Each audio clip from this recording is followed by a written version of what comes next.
Masjid Agung Asyhada Pamekasan menjadi saksi sejarah pertempuran sengit antara pasukan Sabilillah dan Hizbullah melawan Belanda, yakni untuk meraih kemerdekaan Republik Indonesia.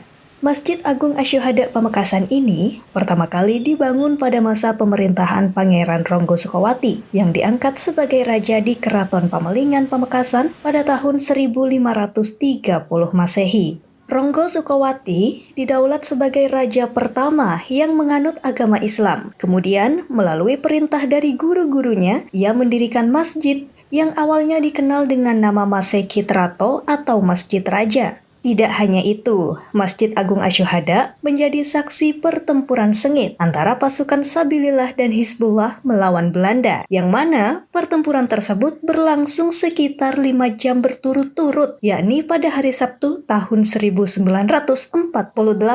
Namun, pada pemerangan tersebut, Belanda berhasil memukul mundur pasukan Fisabilillah yang kemudian pejuang kemerdekaan mundur ke arah selatan. Sementara jenazah pejuang Indonesia dan Sabilillah dituangi bahan bakar yang kemudian dibakar dalam satu lubang oleh pasukan Belanda. Kuburan massal itu kini ditandai dengan tugu burung Garuda di depan Masjid Agung Asyhada.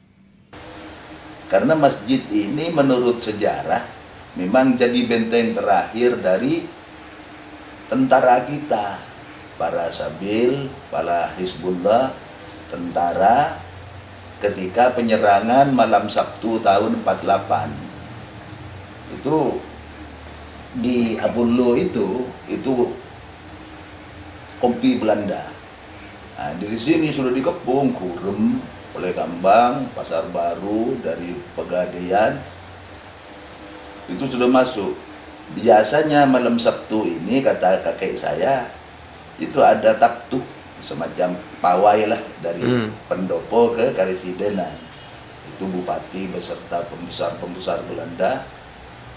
Dan habis itu tentara itu mabuk-mabukan, sedang mabuk. Artinya seandainya penyerangan ini taktisnya tanpa suara, habis sudah Belanda. Tapi sayang pasukan yang dari timur pakai terbangan, Puhadra, bangun Belandanya, keluar, terjadi pertempuran besar, banyak menelan korban. Pada awalnya, masjid ini dibangun dengan kapasitas jemaah 40 orang, kemudian mengalami beberapa kali perubahan, sehingga pada akhirnya namanya dipatenkan menjadi Masjid Agung Asyhada Pamekasan. Dari Pamekasan, Samhari, Hikmah TV mengabarkan.